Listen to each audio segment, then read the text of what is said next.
Diego, Fox News.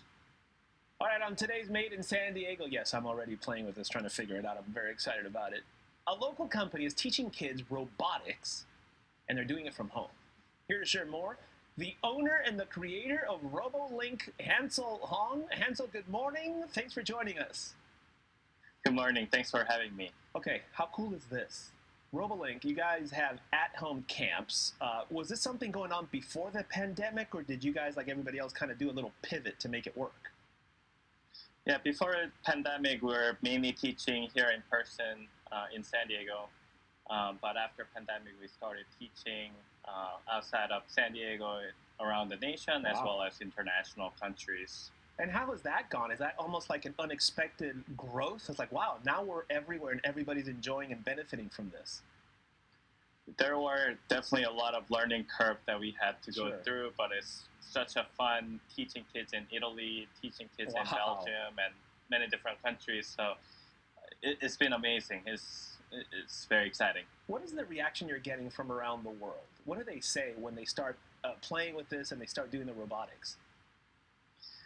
So there were a lot of our users already, because we sell these different self-driving car, drones, and things like that. And then after the pandemic, because they could learn from the creators directly, I think that was the fun part. So they were our users already, and we started teaching them virtually, so it became a lot more fun, and a lot of people are enjoying it. I'm telling you, I think you can probably hear me trying to figure out the drone. This is super cool. I don't want to ask you how old you're supposed to be to make this work, because I'm sitting here and I can't figure it out. But it's not just robotics, right? It's more than that. Explain. Sure. So we teach robotics as well as coding. The main key part is coding that we are teaching. But we're trying to make it more physical and tangible so that students can learn coding more in fun ways. Right. So we start as young as 8-year-old. And then those genius 8-year-old can fly this, code this, and then a lot of magical things happen. It's incredible how young the kids are, and they're teaching coding in elementary schools, right? Yes. I mean, is that exciting for you guys, or you guys have the little 6, 7, 8-year-olds competition already? They're pretty smart. Yeah, they're very smart, and then we feel like this is very important mission, because tech is taking over the world. But it's very important to start early, but also in fun ways, so that they don't lose their interest. So we want to make sure that the coding that they're doing is not just something that's living on computer, but something very exciting and flying and things like that. You know, usually a lot of parents, the older parents hear, oh, coding and robots, and they get intimidated because of the science and technology. But if you start at a young age that kids are starting these days, it's literally just like teaching and learning a new language, right? That's correct. Yeah, so it could be a little intimidating when it comes to like coding, robotics, and everything. But when it comes to kids, they're very familiar with everything. They start learning iPad before learning any languages these days. So it's a natural transition for younger students, and then I think that's the future as well. That's amazing. Okay, so you dropped off a few products. I mentioned the drone that I'm trying to get to work, and then there's this other. Explain what you brought, the CoDrone and the Zumi. Explain. We have them right here in front of me. Sure thing. So CoDrone is one of our main products. So once you do little programming on computer, then your drone will be flying. So there's a block coding, or there's like actual coding language like Python as well. So depends on your level. You can program all those.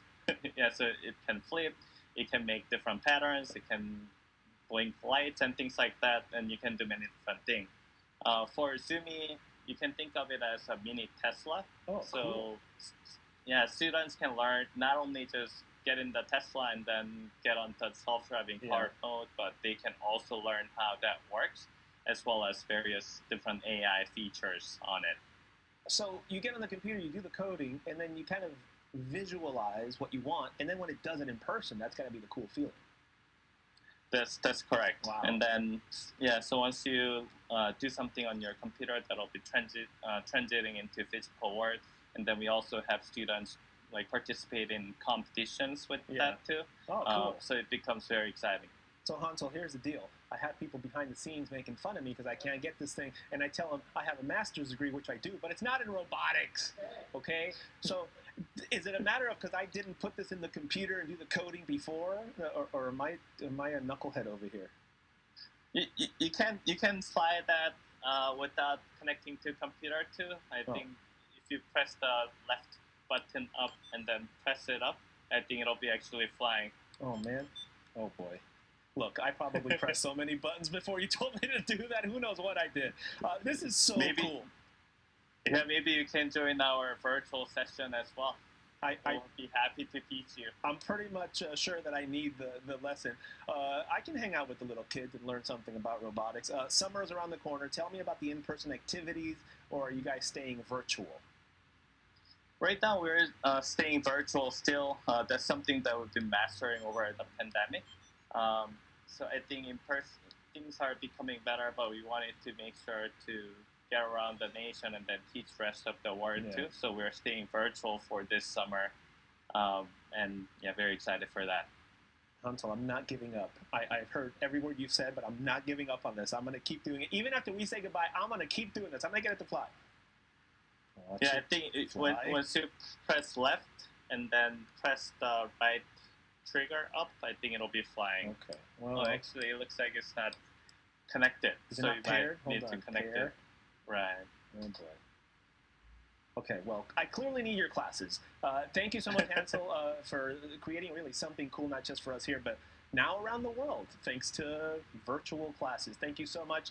If you would like to learn more about these classes, like I need from Robolink, go to our website, foxflysandiego.com, click the scene on standby tab. Christina, He said it's not connected. I didn't connect it. We're going to send help, Raul. Coming up. Somebody here. Good luck. One county official.